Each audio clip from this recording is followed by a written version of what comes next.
অর্থাৎ বেলপাতা হবে 6টা, তুলসী পাতা হবে আপনার 2টো, আর ভস্য দুটো পুঁটুলিতে আপনি করবেন, 2টো পুঁটুলিতে, আর খেজুরও মোটামুটি 3টে 5টা 7টা যা ইচ্ছা আপনি নিতে পারেন। নিয়ে এই জিনিসগুলো 2টো শালু কাপড়ে আপনি শালু কাপড়ের মধ্যে বা চেরি কাপড়ের মধ্যে পুঁটলি তৈরি করবেন, 2টো পুঁটুলি তৈরি করবেন। একটা পুঁটুলি আপনি আপনার মাথার বা 2টো পুঁটুলি আপনি আপনার মাথার অ্যান্টি ক্লকওয়াইজ ঘুরিয়ে আপনি আপনার ঘরে একটা রাখতে পারেন, আপনার ঘরে একটা রাখুন। যদি আপনি ঘরে রাখতে আপনার কোনো সমস্যা হয় তাহলে জোয়ারের জলে ভাসিয়ে দিন।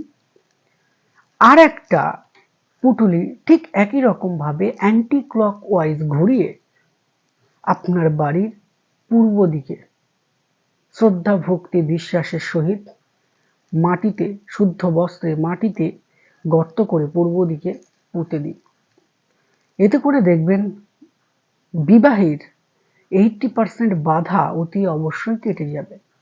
যদি আপনি দেখেন আপনার বিবাহে বারংবার বাধা আসছে, আবারও বলছি, বা আপনার বাড়ি থেকে ছেলে পক্ষ বা মেয়ে পক্ষ আসছে, পছন্দ হচ্ছে, কিন্তু বাড়িতে গিয়ে তারা কোনো ফিডব্যাক দিচ্ছে না, বা আপনি দেখতে ভালো, সুলক্ষণা, তবু আপনার বিবাহের সম্বন্ধ কোনো রকমভাবে আসছে না, এহেন পরিস্থিতিতে এই ছোট্ট টোটকাটি যদি আপনি প্রয়োজন মনে করেন অতি অবশ্যই আপনি একবার ট্রাই করে দেখতে পারেন।